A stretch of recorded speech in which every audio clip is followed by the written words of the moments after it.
dealing with women and the halacha, and for men and women, going through all the texts. So, but that'll be next Wednesday at 2:15, and now that it's 11 a.m. and 6 p.m.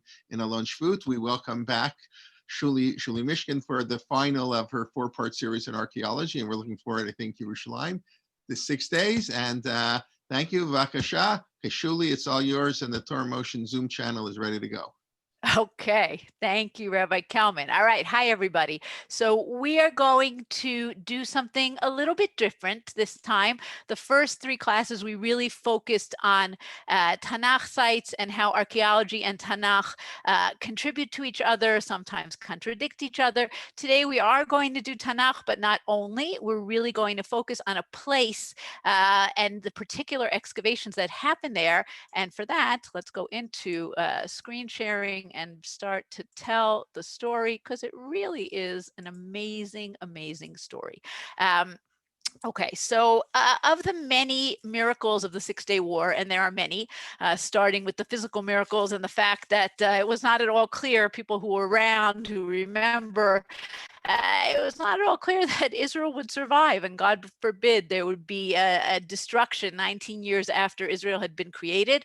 And instead, there was a complete turnabout, and Israel had an amazing victory. So besides the physical salvation, there was also the spiritual, historical element of returning to all these places that are really the heartland of the Jewish people, Hebron, Shiloh, Beit El, so many places like that.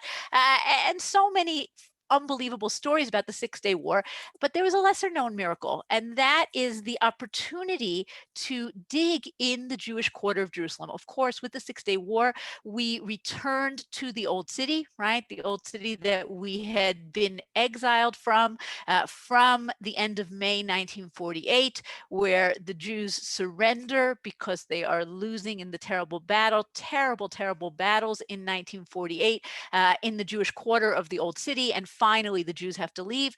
19 years later, the return, really an incredible return, and we've seen the footage of Mota Gur and Rav Shlomo Goren on the Temple Mount, right? Har Habayit Biyadenu, the Temple Mount is in our hands, and all of that is incredible, but there's also the story of the Jewish quarter, and that's the story that we are going to be telling today. Don't worry, I'm not going to talk about this menorah now, but we are going to come back to it because it really is a great discovery, but we will come back to it. But first, let's understand where we are going. So I am hoping that a lot of people here are familiar with the Jewish quarter of today. But let's just understand a little bit where we are going to be going on this virtual tour, which I have done as a real tour. So we are going to go in chronological order. All right, we're going to start here at the Broad Wall, really in the heart of the Jewish quarter, just so that you are, actually, let's do it differently. Let's understand where we are, right? Here is the Dung Gate, Shar HaShpot, the gate that you go into to get to the Kotel, to the Western Wall Plaza, right over here. These are the excavations by the Southern Wall. Down here, we're not going to be looking at that, even though that's important as well, but that's a different story. Okay, up here we have the Zion Gate, Mount Zion. Jaffa Gate is out in this direction. Okay, so we are looking at the Jewish quarter itself, right? The quarter that is between Zion Gate and Dung Gate, and the sites that we're going to be looking at primarily with a little bit of extras on the side. Okay, we're going to be going to the Broad Wall over here. We're going to be taking a look at the Cardo, right? The amazing story of the Cardo. We are going to be looking at the Wall Archaeological Museum, right? What's sometimes better known as the Herodian Quarter, the houses underneath Yeshivat HaKotel, okay, as well as the Burnt House, which is part of the same story, not too far away from it. So that's just a very, very small area, okay? But that's where we are going to be going. When I do this tour in real life, the whole thing takes maybe 3 hours, even though to walk from one site to the other would take you 10 minutes, not even, okay? But there's a lot to unpack here. So what is so special? What is so unusual about the discoveries in the Jewish quarter? Before we get to that, just a very quick timeline to understand the main time periods of the discoveries. We're going to be talking about late First Temple times, okay, the time of King Hezekiah up until the destruction of the temple. We're going to be talking about Second Temple times, let's say mid-Second Temple, from around the time period of Hanukkah, of the Hashmonaim, 2nd century before the Common Era. The Herodian time period, meaning from around the time of Herod, which is the 1st century, the end of the 1st century before the Common Era, until the destruction of the Second Temple. And that's really going to be our richest time period. We're going to see so much from them. And we're also going to touch on Roman and Byzantine times, okay? The Cardo, the Nea Church. We're not going to really look at, but be aware that it was discovered, the Crusader period, right? Crusader times, a marketplace, a large building that might be a church, but we're not going to focus on that, even though there is what to talk about there as well. But we will have plenty to do with the periods that we have talked about. So what is so extraordinary about the Jewish quarter? Okay, so what you guys are looking at here is a photograph of the Jewish quarter from before 1948. How do I know that it's before 1948? Well, I have a few clues. First of all, everything is packed, very, very packed in. Okay, we also can see down here by the Kotel, by the Western Wall, this is the Kotel, you have houses that go almost all the way up to the Western Wall, which is how it looked like up until 67. If you've seen old pictures of the Kotel, it was this very, very narrow alleyway with a neighborhood, right? The Mughrabi neighborhood that went almost up to the wall itself. Okay, the Jewish quarter, which is up here, is packed, more packed than it is today. No open squares, no playgrounds, no nothing. Okay, and perhaps the most telling piece in the photograph is the Chorva synagogue, which, as some of you may know, has been rebuilt, but only 10 years ago, 15 years ago, and the Tiferet Yisrael synagogue, which is in the process of being rebuilt, but has definitely not been rebuilt. I'm just going to remind everybody that you can write any questions you want in the chat. I'm going to look at them at the end. Okay, so this is clearly a picture from before the destruction of these synagogues. And what we see in this picture is how incredibly dense the Jewish quarter is. Now, the Jewish quarter is an amazing place because it's the part of the old city that goes, the part of the old city within the walls that goes back the oldest, meaning the city of David is older, but this is the part within the walls. And it's been more or less continuously settled for how long? Well, now we know 2,700 years. They didn't know that when they got started, but they knew that it was definitely continuously settled for at least 2,000 years. So what does that tell us? That tells us two things. Number one, there's an incredible amount of archaeological richness to be discovered here. Number two, you can't get to it because it's underneath these deeply, densely packed in buildings. You can't go to somebody's house, knock on the door and say, hi, I'd really like to knock down your house so that I can see the archaeology underneath. So while we knew there was much to see, and while there were a few efforts here and there, let's say in the 19th century, Charles Warren and the Palestine Exploration Fund, to try and see what's underneath, it really was a more or less impossible task. And then something happened that was very dramatic, not particularly good, but very dramatic. And that's the War of Independence in 1948. The Jewish quarter was one of the hardest hit places in the whole land of Israel in the war, essentially from partition, November 29th, 1947, a full 6 months until the surrender, May 28th, 1948.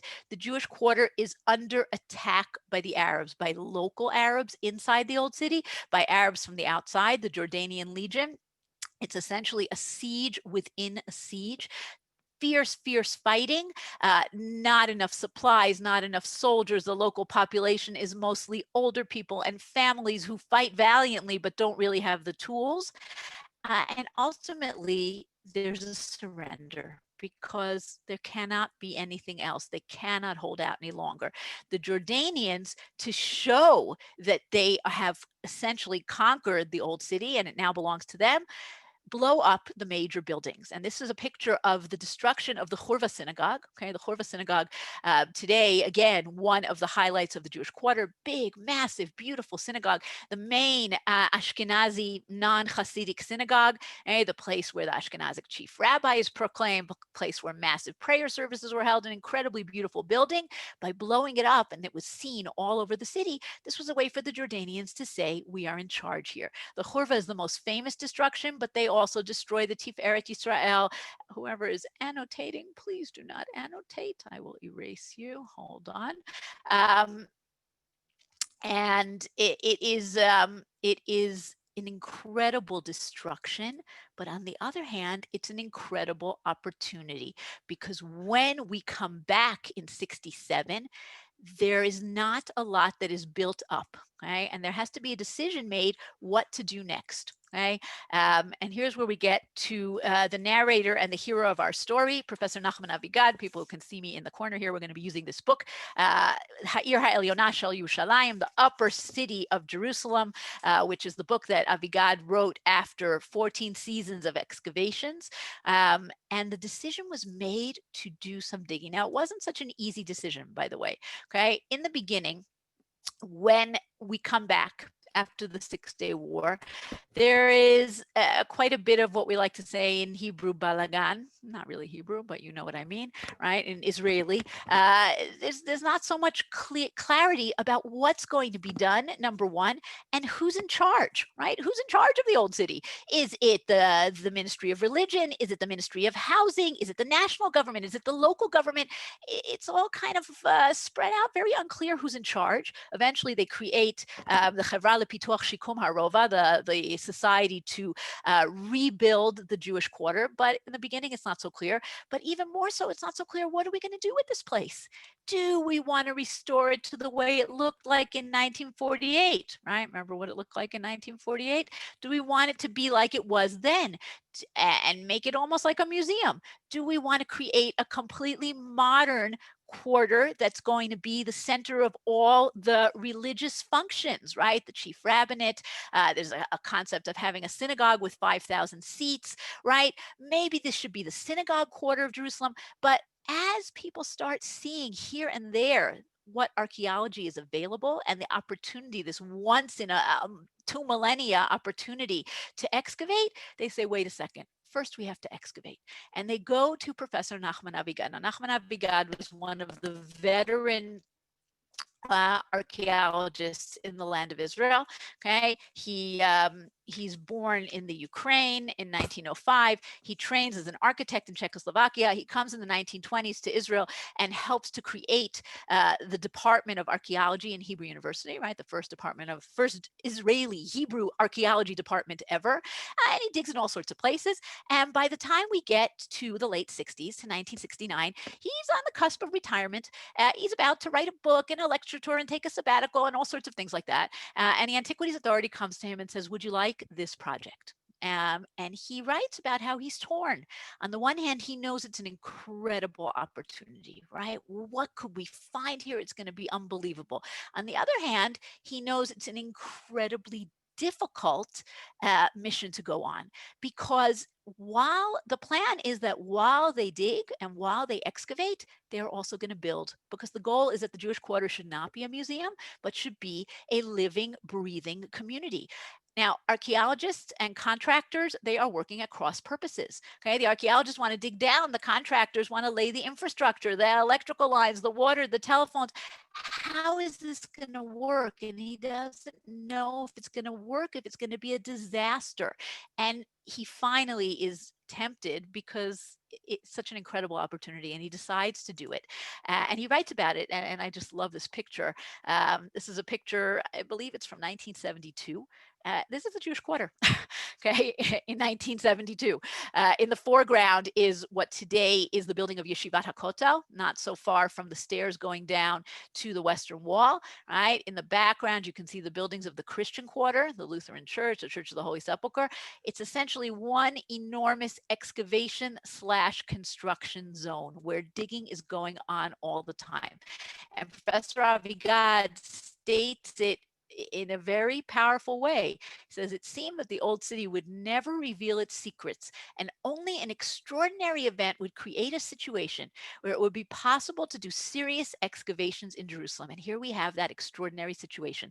Destruction by the Jordanians, not much building by the Jordanians. Before we start to build again, what are we going to find underneath? And by the way, everyone who's familiar with the Jewish quarter as opposed to the other quarters of the old city knows, and I've had this experience many times walking with people, if you walk in through the Shuk or through the Christian quarter and suddenly you come into the Jewish quarter, it looks totally different, right? It's much more open. Everything looks much more modern. People are always very surprised. And that's because everything above ground, or almost everything above ground, is from the 1970s and on. But underground, it's much older than the other parts of the old city. So it's this fascinating paradox. Now, they begin to dig in 1969, and they dig until 1982. Okay, 13 years of excavations. Not only that, by the way, for the first 10 years at least, they dig essentially round the clock. They only stop when it's pouring rain. If you know anything about archaeological excavations, you know they dig 6 weeks, 8 weeks. That's about it. And then you go back to the lab and you look at your findings and you catalog and you write and they dug round the clock because they knew that the window of opportunity would close. And basically, in those first 10 years, they did the equivalent of what we would call 40 seasons of excavations, right? Really incredible. And some of the people who dug with Professor Avigad, obviously he's not doing it by himself, become the leading lights of the next generation of Israeli archaeology. So people like Ami Mazar, Hillel Geva, Roni Reich, Leon Rittmeyer, who is not an archaeologist, but he's an architect, and he does these incredible schematic drawings of what sites look like. So it really was an all-star cast coming to dig here. Now, they didn't always know what they would find. We're going to see one case where they knew clearly what they would find, but they did have certain questions that they wanted to answer. I realize this picture is in Hebrew. I hope that is okay for people. This is the only way. I only found it in Hebrew. In any case, I'm going to explain it. Okay? One of the burning questions of the history of Jerusalem is, at what point does the city expand from its original narrow little place of the city of David right over here? Let's draw in a little, right? The Jerusalem begins down by the Gihon Spring with this narrow little tongue. Okay, here's the Gihon Spring. And that's the Canaanite city. In the time of King David and King Solomon, the city expands to include the Temple Mount. So you still have this narrow little spot. But the question was, at what point, if ever, does the first temple city expand to the west, right? Does it grow further? And you have two theories, okay? One is the theory you have over here on the left, and that's the minimalists who say, no, it didn't. Throughout First Temple times, the city remained this little minimal city, just this narrow ridge, okay? And only in Second Temple times, and not right away either, it took till Hasmonean times, does the city grow. The other position, the maximalist position, is the picture that you see here on the right, which says that maybe not in the time of King David, maybe not in the time of King Solomon, but at some point, the city grows to the west, okay? And just to give you an idea, when we say west, right over here, this is Jaffa Gate of today. Okay, so essentially growing in east-west terms to the size of the old city of today, right? And going further south than the old city of today. Now, both of these theories had their proponents. Each one was very, very sure of his or her opinion. Neither of them had any facts to base this on because nobody had dug up here in the Jewish quarter. So nobody knew if there were walls there. Nobody knew anything. It was theories. It was all very nice theories, but nobody knew anything. And Avigad, one of Avigad's missions was to answer this question. And indeed, he does. Okay. First, he starts to discover, okay, I know she's a little bit crude, but you know, she's like a Playboy model, but she's a fertility goddess. Okay. Classic first temple find. Israelites were very careful about not eating pig, but they were a lot less careful about not worshiping idols. We find idols all over the place in first temple Israelite sites. So Avigad starts to find in, up in the Jewish quarter, different finds that are from the middle of First Temple times, from what we call Iron II, from about 750 BCE and on. He finds idols, he finds pottery, he finds what are called lamelech handles, tax handles, but that's not a proof that people lived up here. It's a proof that maybe they took a picnic up here, that they went for a walk, that they dropped something. This is not enough of a proof, okay?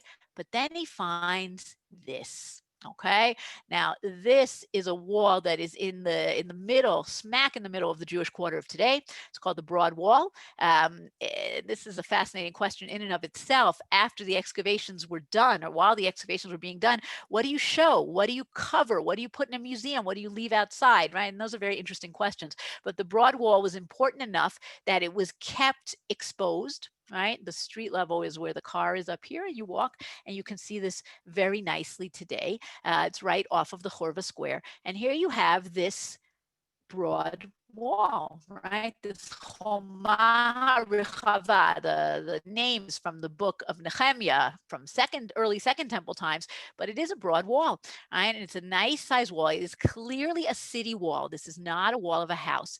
And based on the way it's built, based on the pottery that was found near it, we date this to the time of King Hezekiah, meaning 740s, 730s. It was a nice size wall. Take a look at this on the side here. This is how tall we think it was. Okay. And it expands the city, and it tells us where the city went to. Now, today we found, and we'll see at the very end, we found continuations of this wall. But first of all, take a look at this incredible picture. I love this picture, right? This is a picture before anything was built up, right? And we can clearly see our broad wall right over here. So this put to rest forever and ever. There is nobody now who will say that Jerusalem did not expand in First Temple times. And in truth, if you look back at Tanach, it seems pretty clear that this was the answer all along. First of all, we have in the Book of Kings, we have in the Book of Sfania, we hear about places that we hadn't heard about before, neighborhoods, the Mishneh, the Machtesh. Where are these places, right? So they're the suburbs. They're the suburbs that are over here.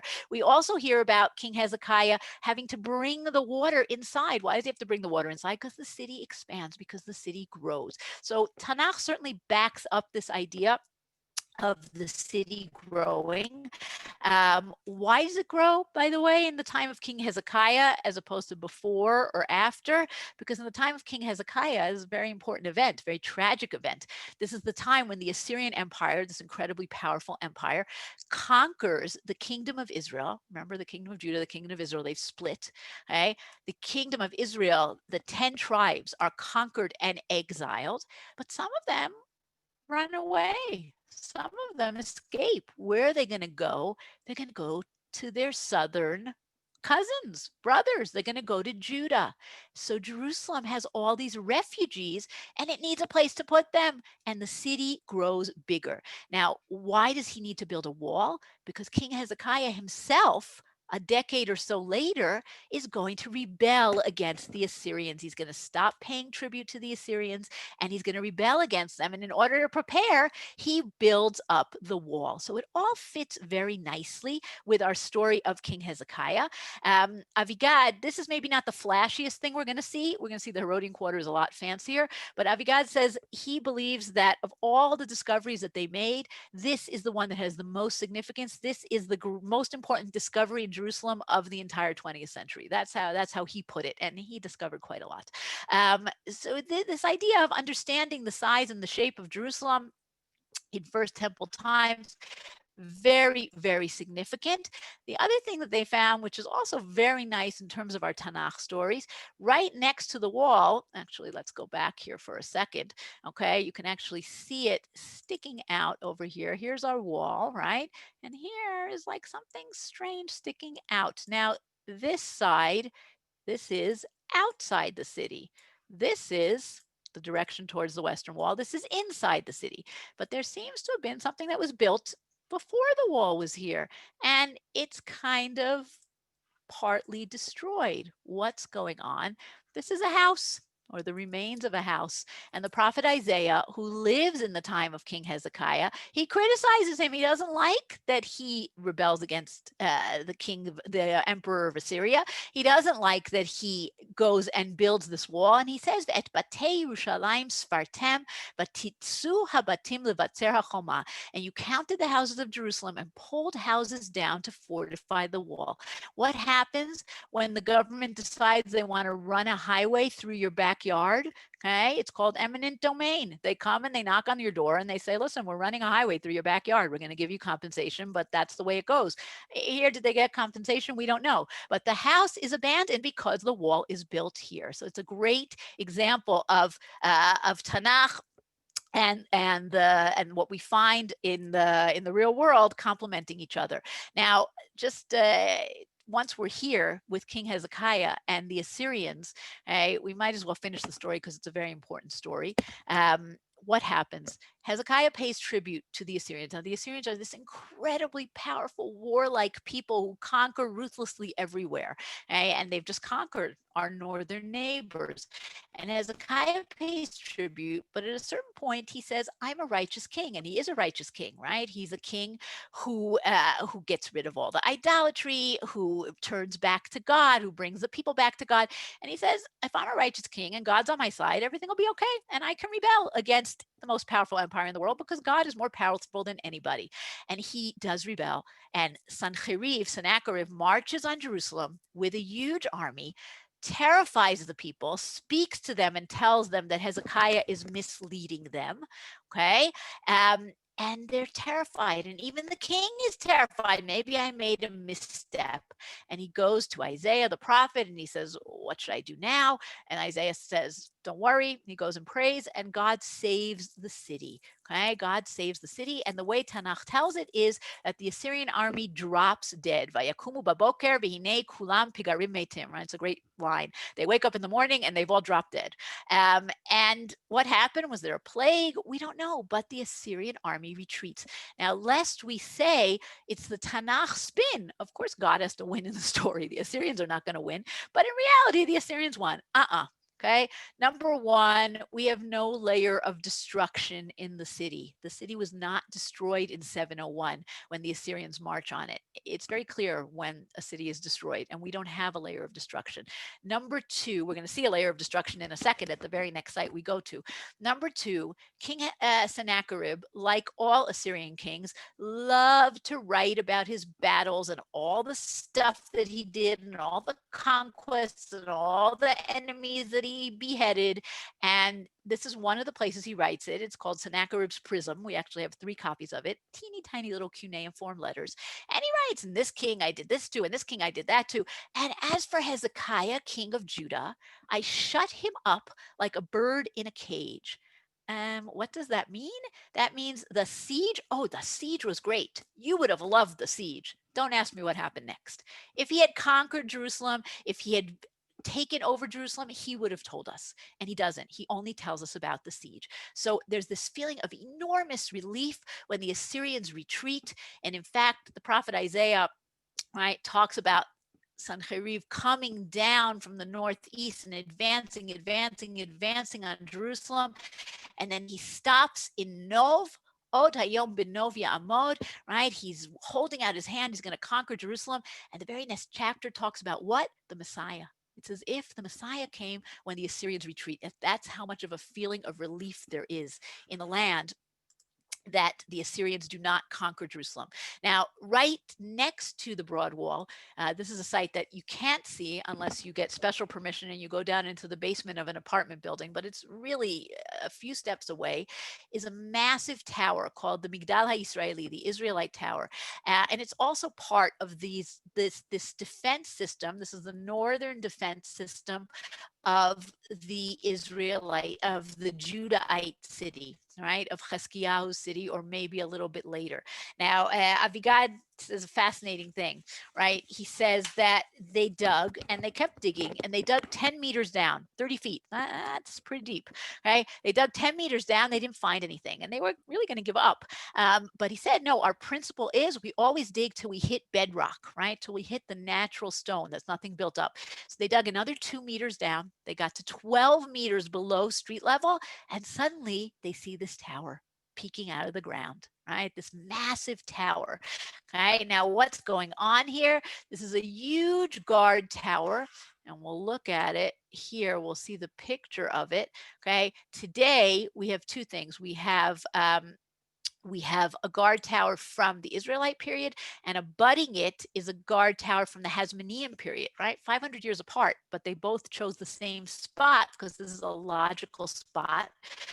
Was it part, and look at the drawing for a minute, okay? Here's our Israelite tower, or here's part of it, okay? And here's the broad wall in the U behind it, okay? Was it one big fortification system all built in the time of Hezekiah, right? To protect the city?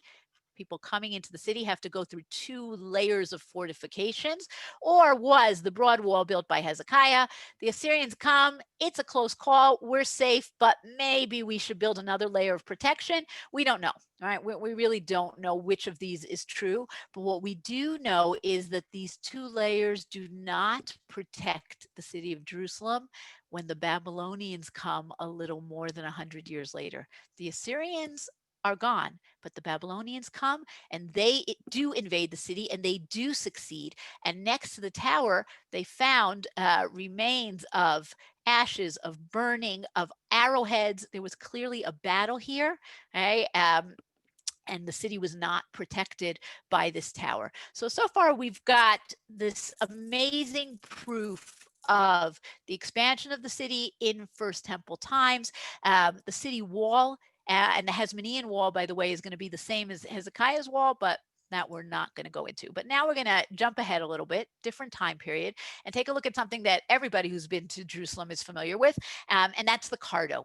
Okay, the Cardo is this big, beautiful boulevard, right? And what's fascinating about the Cardo is if you start over here in the Jewish Quarter, okay, you can walk through the outside part of the Cardo, which is what it was in ancient times, and you can continue into the inside part. It's been roofed over, and if you continue walking north, okay, you'll get to what the city of Jerusalem created in the 1980s, 80s, 90s, the kind of touristy Cardo with all these beautiful shops there. And if you keep on walking north, you're in the Shuk, you're in the Arab market, which is what the Cardo looked like in the old days, okay? Except that what the Arabs did was they took this very, very broad street and they carved it up into 3 narrower parallel streets, okay? So the Cardo is this major north-south street that goes ultimately, starts at Damascus Gate in the far north,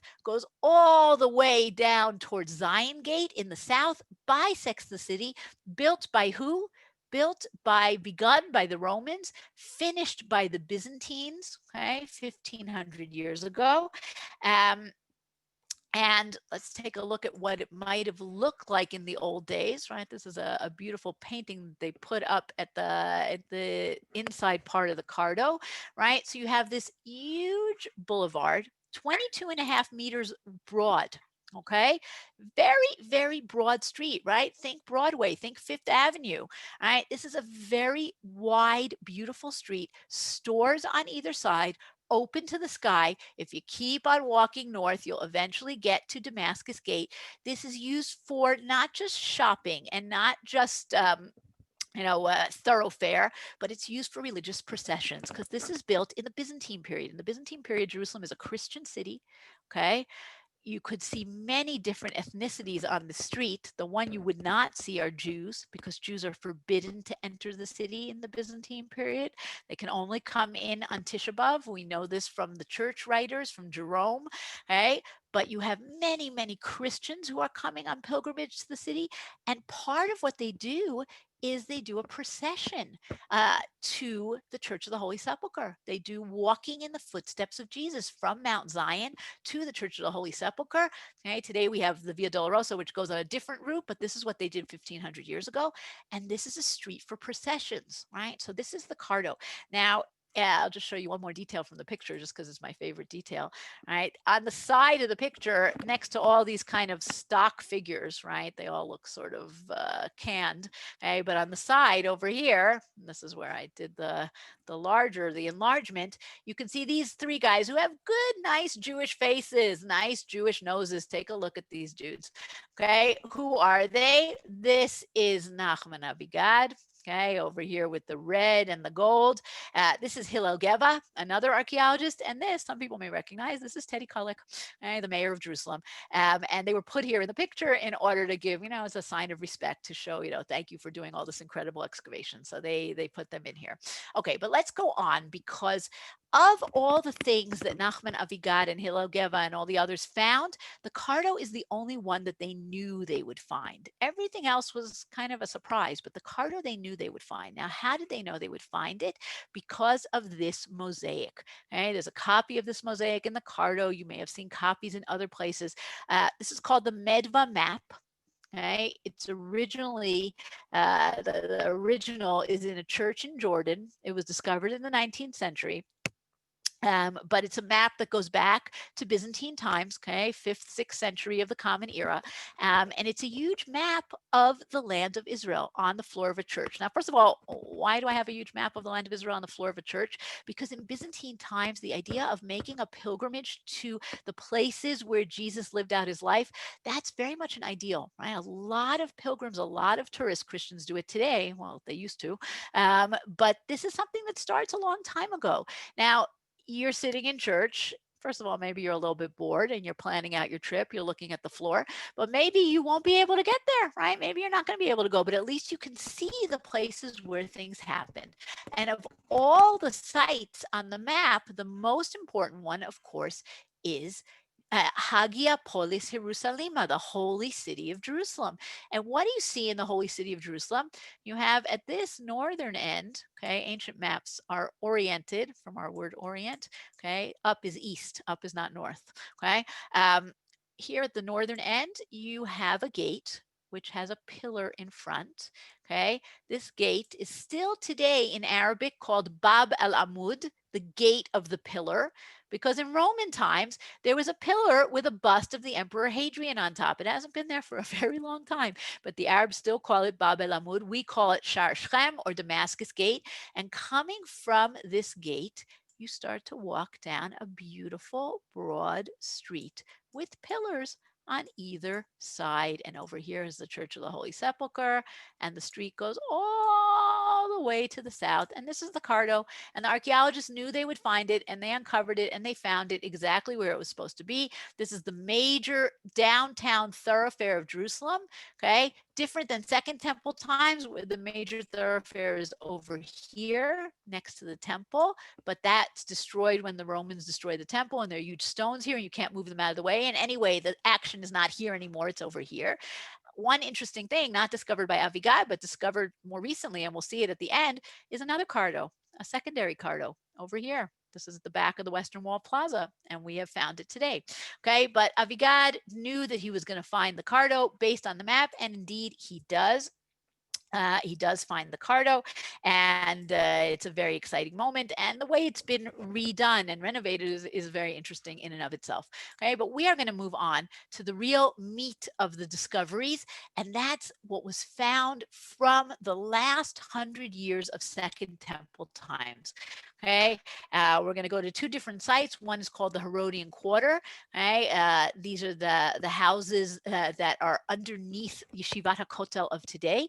And the other side is the burnt house, really very, very close to each other. Okay, this is the time period where we really find the most artifacts, and that makes sense because we know at the end of Second Temple Jerusalem, the city is at its maximum size. It's an enormous city. It's an economic powerhouse. It's a tourist magnet. it. People come to see the temple, this incredibly beautiful building, right? It's a very important city, and it has very wealthy people living in it. And where are these wealthy people living? They are living in today's Jewish quarter, because you have height, okay? So you have good air, you have good drainage, you have a great view of the Temple Mount, and you have this complex that was discovered of 6 houses very close together that was given the name the Herodian Quarter. Now, who are these people? We're going to find that out as we start to look through the houses. But one of the things that's very striking is the houses are big, they're impressive, but they're literally on top of each other. Okay, this is not an English country mansion where you got lots of land all around. Think about, townhouses in Manhattan. Everybody's on top of each other because this is a small place, and there's cachet to living here. So you don't mind that your neighbor's house is 5 seconds away from your house. They're literally living cheek by jowl. So we have 6 pieces of houses. We don't have 6 complete houses.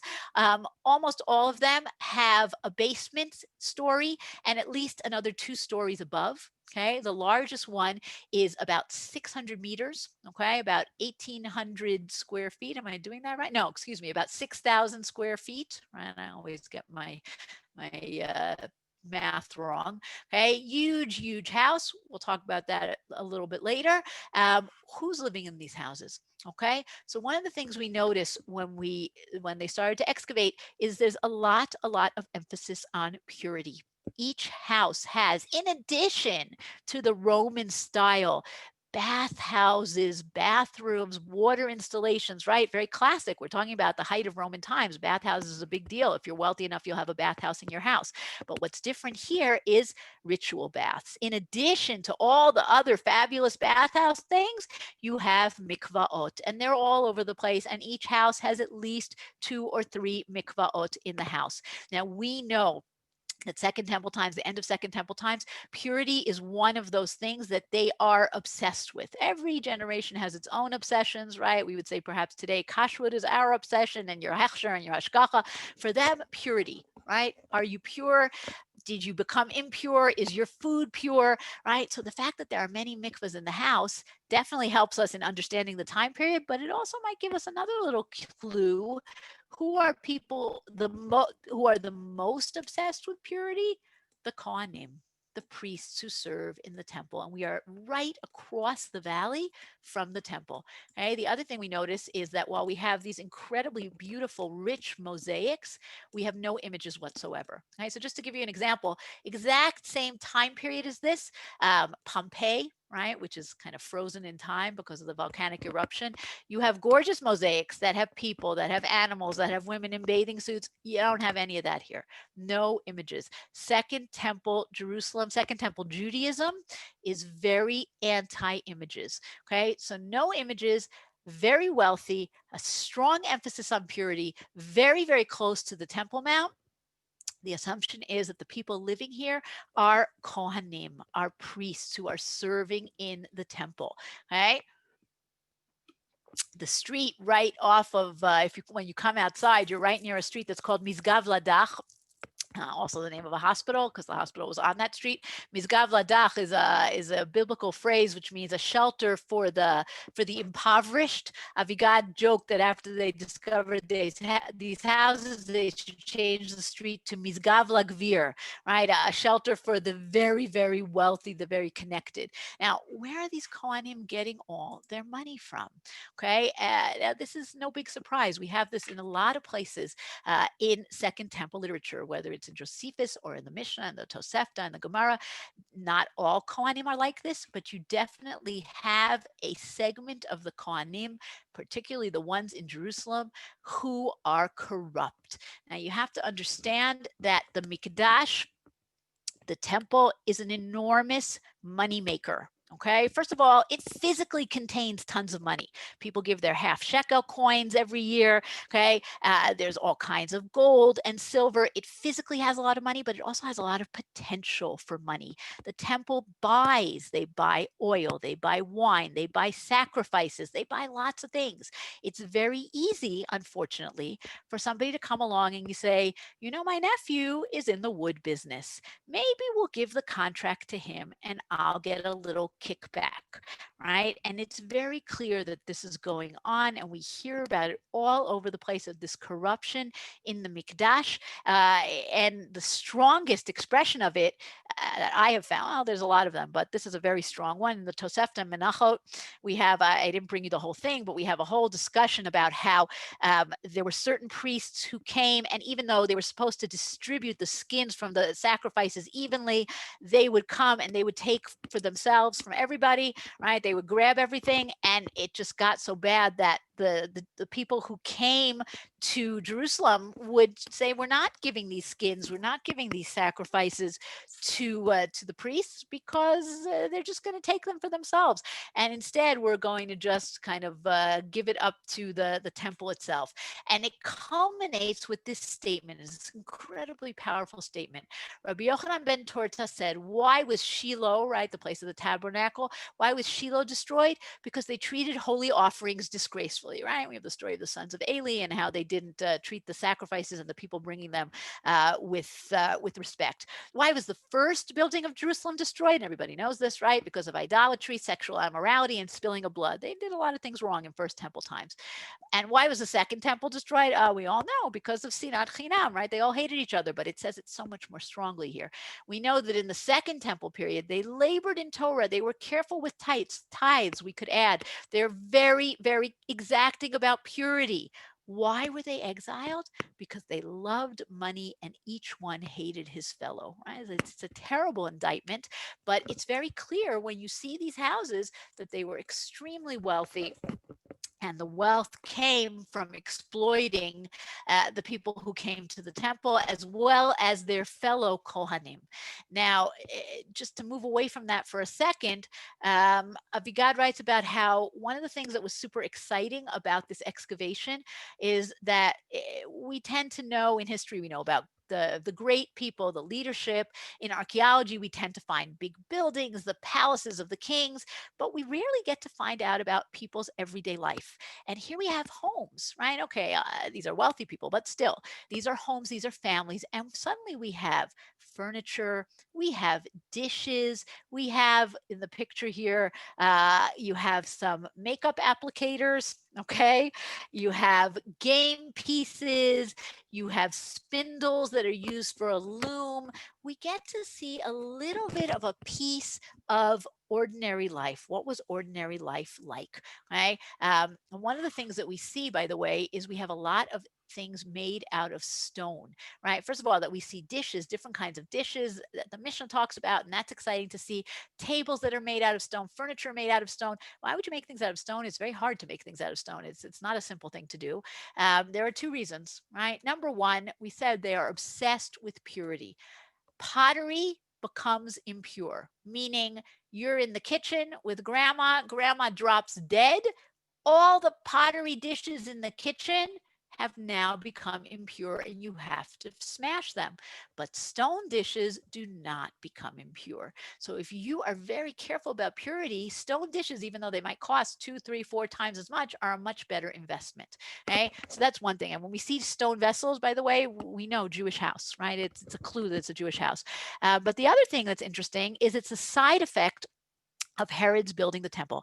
Herod rebuilds the temple. You have a lot of stonework in the temple. So a call goes out for stonemasons to come to work in Jerusalem. And you have a lot of young men who are sick of life on the farm, who come to the big city, who get trained as stonecutters.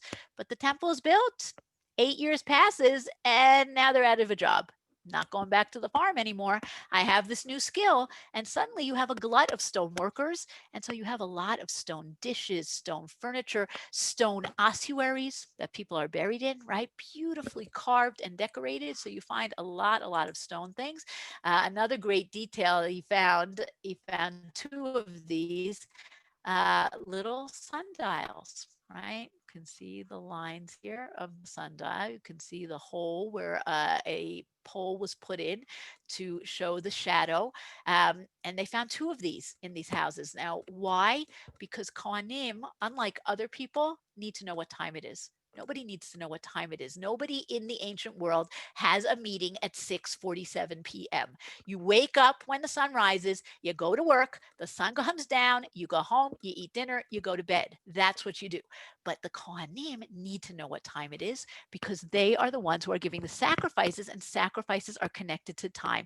And that's the same reason, by the way, that we know the Kohanim are the ones who go up on the Temple Mount on Friday afternoon and blow the shofar to tell you Shabbat is coming, because they're the ones who keep time, who keep track of time. So these sundials are a great detail. And now we come back to our menorah that we saw at the very beginning, right? Now this was actually, it's displayed in the Herodian Quarter Museum, but it wasn't discovered there. It was discovered and near the Broad Wall. Okay. And what it is it's a piece of graffiti, right? Now you can see that this part on the right is the original and this was redone, but it's very clear what the second half was. And this is a picture of the menorah. And not only is it a picture of the menorah, but take a look. Next to it, you have two other little structures. Okay. One, two. What are these? We are pretty sure that this is what we call the shulchan, right? The table for the showbread. And this is the Mizbeach HaKtoret, the incense altar. These three items are in the Kodesh. They're in the holy, in the temple. Somebody came home and drew this picture of what it was like inside the temple. Why, what? I don't know. I always say, Mr. Cohen and Mrs. Cohen said to Mr. Cohen one day, take the kids out of my sight. They're making me crazy. He takes them to work. They're super excited. They come home, they draw a picture of the menorah. Did that happen? I don't know. But it is an eyewitness drawing of the menorah. And it's fascinating because it is different than the menorah that we are all familiar with, especially Israelis, because it's on our ID documents. And that's the menorah of the Arch of Titus, right? Menorah of the Arch of Titus has a different base. Here we have this triangular base, which is what Maimonides talks about. Okay, it's just a different, it looks different. Was this the real one? Were there two versions? We don't know. Okay, but it definitely makes sense that this is an eyewitness drawing of the menorah from 2,000 years ago. Okay, our last Herodian site is the burnt house, which is literally across the street from the Herodian Quarter. And it was one of the first things that Avigad excavated. And it's also a house, a very elaborate house. This one actually has in the basement, unlike the houses we saw in the Herodian Quarter, which in the basement are mostly water installations, bathhouses, cisterns, aqueducts, things like that. Here, the basement is more of a workshop. Right. And we see tools and we see vessels and we see things that seem to have been used to make the incense, the Ketoret. Okay. And also mikvaot and a lot of the other things that we find. By the way, everything today is built up, but it was very clear that these houses had an incredible view of the Temple Mount. One of the houses I didn't bring you a picture of, by the way, the house that's the closest to the Temple Mount in the Herodian Quarter is the largest, 600 square meters, the largest, the most elaborate, the most beautifully decorated. We think this is the residence of the high priest of the Kohen Gadol, that just like, the White House, the president, whoever the president is, unless he doesn't move out, right, gets to live in the White House. And so too here, the Kohen Gadol, whoever he is, gets to live in this Kohen Gadol, in this high priest residence. But let's go back to the burnt house. Okay, so they discovered this house, mikvahs, workshop. They even found something that perhaps might show who lived in this house, and that's a weight that says on it, Dibar or Dibare Katros. Katros is one of the families that is listed in the Gemara as one of the families of the Kohanim who are very corrupt. Okay, we hear about the Kohanim who are violent and who bribe people and who tell on people to the Romans. And Katros is one of those families. Not exactly something to be proud of, but it is a family that we know their name. And here we found their weight. And actually, fascinating part two to the story. Now that we are rebuilding the Tiferet Yisrael synagogue, which is right across the way from the burnt house, they found a matching weight, the same thing. Right? Same thing that says on it, Katros. So it's telling us that this family lives here. But what's the most fascinating thing here is that Avigad found not just the house, but he found evidence of a violent end to the inhabitants of the house. He found a spear. He found an arm. Okay, you can see the arm bone. We think it's of a woman based on the biology, right? The anatomy. And most significantly here, and then later on in the Herodian Quarter as well, everything is covered with a thick layer of ashes. Okay, now when they dig down under the ashes, they eventually get to coins that are the coins from the time of the Great Revolt. Okay, year 1 of the Great Revolt, year 2, year 3, year 4 is the final one, 69 of the Common Era, the year before the temple is destroyed. That's the last coins we have here. So we're dating these houses and this destruction to the Roman attack on Jerusalem that destroys the temple, that destroys the city. Now, Avigad himself says he saw this layer of ashes. He understood, based on what he's finding, the time period, but he says, could it be that this is really evidence of the destruction of the temple? Now, we have to understand for a second, this is an incredibly powerful thing. We have been talking about the temple and the Khurban and the destruction for 2,000 years, right? We pray, we talk about it, we commemorate Tisha B'Av every year, we read Kinot, but it's all very abstract. And here is something physical evidence of the destruction that no one had ever seen before. And Avigad writes that he wrote in his diary, right, the day that he discovers it in January 1970, he says, maybe I got carried away. Maybe I'm making up fairy tales. Maybe this has nothing to do with the destruction of the temple. And he calls in all sorts of colleagues and he asks their opinion and they all agree with him. And this makes front page news everywhere. There's the articles in the New York Times all over the place. And he writes about how, and this is, I think, is the most powerful thing. He writes about how people would come by to the excavations very moved.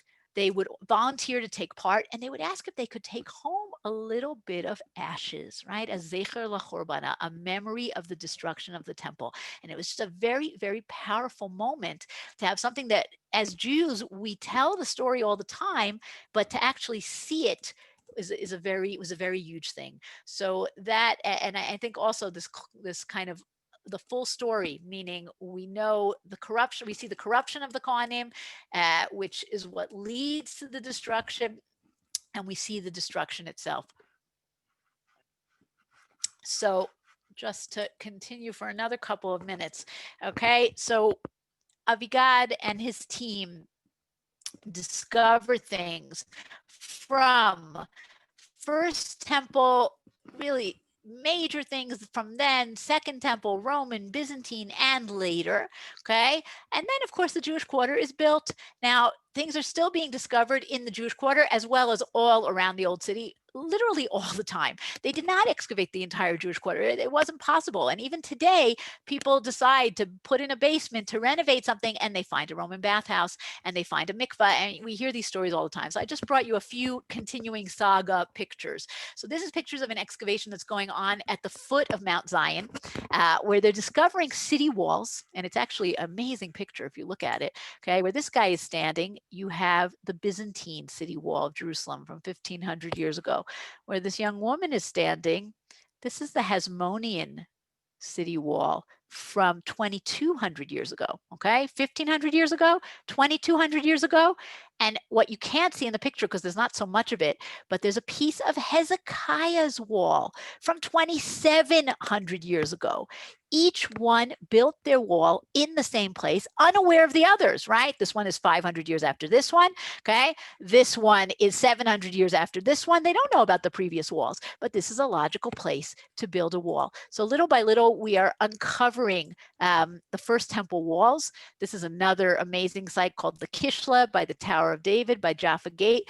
We're finding pieces of Hezekiah's wall, right here by Jaffa Gate. It really did go all the way out to Jaffa Gate. Another great new-ish excavation. Today you can't see it anymore. It's covered up, but hopefully it will be eventually reopened to the public, is at the very back of the Kotel Plaza, of the Western Wall Plaza. The Western Wall Plaza was bulldozed very, very quickly after the Six-Day War so that the tens of thousands of people who wanted to visit there could come to the Western Wall.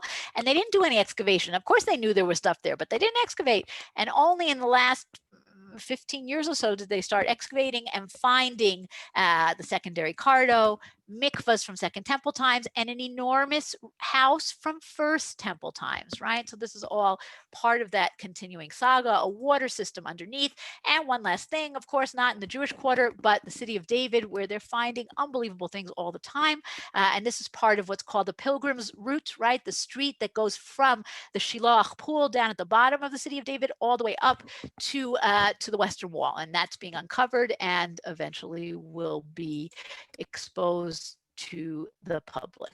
So let's take a look and see. I see we have some questions, and if anybody else has questions, okay. Oh, these are big questions. Okay.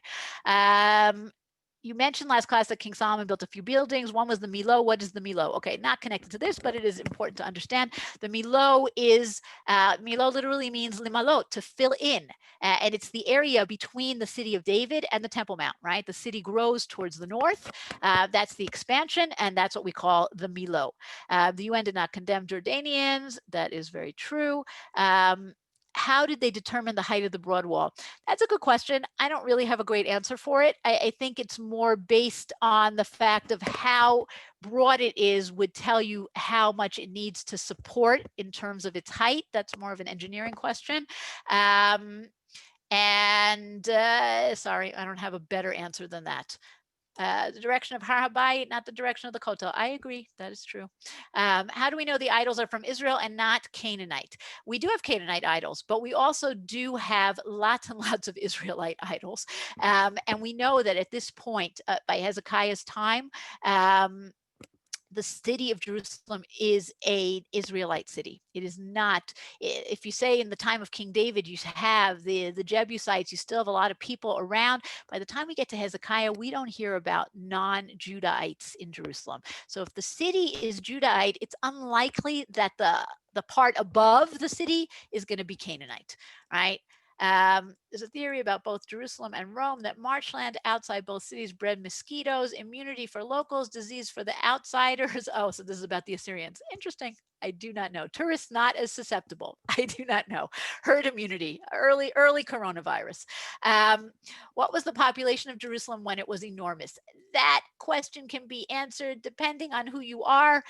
Anywhere, when we say enormous, right? I assume you're talking about the end of Second Temple times. People say anywhere from 5,000 to 100,000.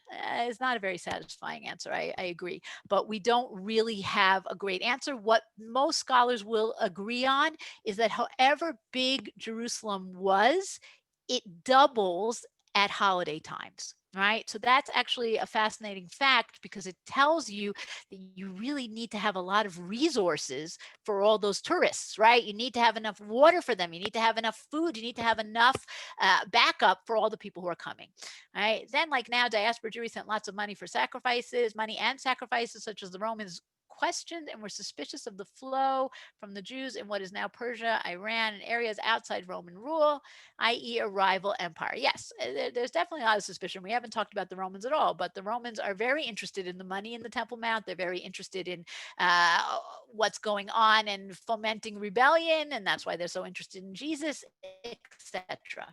Sundials only work in the day. I will not argue with that. Sundials do only work in the day. I'm not sure what else I can say about that. There were many menorot in the Second Temple. Were they identical? So Bina, there are many menorot in the First Temple, meaning we hear in King Solomon's temple that he builds, in addition to the menorah, an additional 10. But Second Temple times, it seems that there's one menorah in the Kodesh. Now, it's not one menorah throughout time, right? The Hasmoneans come and the menorah is impure and they make a new menorah. And then Herod comes and makes a new. So there are successive menorahs, but there are not many simultaneous menorahs, right? Did that make sense? Timekeeping. Ancient Egyptians had water buckets with different holes, like a water timekeeper or an hourglass. And that works for night. Okay, thank you. Good answer. Why only one burnt house? There's not only one burnt house. It just got the name burnt house. But the Herodian Quarter houses are also burnt houses. It's just a marketing thing. But you can see the ashes in the Herodian Quarter as well. What was the Kohen Gadol's residence? That's this house in the Herodian Quarter that seems to be the largest house, the closest to the Temple Mount, and therefore thinking that it's the Kohen Gadol residence. It makes sense. It has a large area for receptions, right? Kohen Gadol is considered by the Romans, at least, to be the king of the Jews. So he's got to do a lot of stuff. Where can I find, read, see evidence of Bayit Rishon? I will try to send you something, Toby. Thank you. Thank you. How do you contact me for a tour? I would love for you to come for a tour. I will write my email again for everybody. Encore to the series. I agree. Let's do another one. Whatever happened to the little pomegranate from the Beged of a coin from Bayit Rishon? Yes. Okay. That's a very interesting question. Some people may remember in the old Israel Museum, before they renovated it, there was this little ivory pomegranate that was engraved on it, if I remember correctly, Kadosh LaHashem, right? Holy to God. The inscription, I think pretty much everyone agrees, is a fraud. And there was a time when there was quite a few antiquities frauds in Israel. The pomegranate, I'm not 100% sure if everyone agrees it was a fraud, but the writing, yes. And I guess because of that, it was removed from the exhibit. Okay, email, tours. Thank you, all of you. Do I take students who are studying in Israel on tours? Sure, I have no problem taking students studying in Israel on tours. I will write my email for anybody who would like, and you can also check out website, and I would be delighted to do another series on archaeology or on anything else. Thank you, everybody. Oh, what about Eli Shukran's discovery of a pomegranate, Rifkaster? What are you talking about? Why is there nothing from Bayit Rishon in the Israel Museum? There's tons of things. What are you talking about? Lots and lots. It was a bell. It was a bell. Sorry. There's the bell. Yes. Okay. So there are fascinating discoveries that were found under the street, right? Under the street that's by the southern wall. They found a bell, which may be from the garment of the Kohen Gadol, right? Maybe. It's a great possibility. They found a Roman sword, all kinds of interesting things, not yet displayed in the museum, but very, very interesting. The southern wall, the excavations there, that's a topic in and of itself, right? There's a whole lot to talk about there. Anybody else? Questions? Okay, thank you, Shulie. We'll be in touch. Thank you, Rabbi Kalman. Thank you very much for the series. You see how much people enjoyed it, and to bring Yerushalayim to life before and after and currently, and please God to continue to build in the future. Yerushalayim. Okay, so I want to thank you again. Thank everybody this evening. Rabbi Benji Samuels will be giving our parsha. Here's the rabbi of Sharatzville in Newton. He's a wonderful teacher. Everybody's welcome to come. 8:30 next week, of course, continuing with our regular schedule. Menachem Leibtag at 11 o'clock in the morning on Bayit Sheni in Tanach. Bayit Sheni from Cyrus to Lord Balfour. Anyways, continuing all this year, and we'll be in touch. Everybody be well. Have a great day. And invite your friends, invite them to come once. I'm sure they'll be hooked, and then they'll come a lot. Okay. Thank you very much. Okay. Thank you. Thank you, everyone. Thank you. Okay. Thank so you. much. Okay. Be well. Thank you. Bye-bye. Bye-bye. Everybody. Thank you.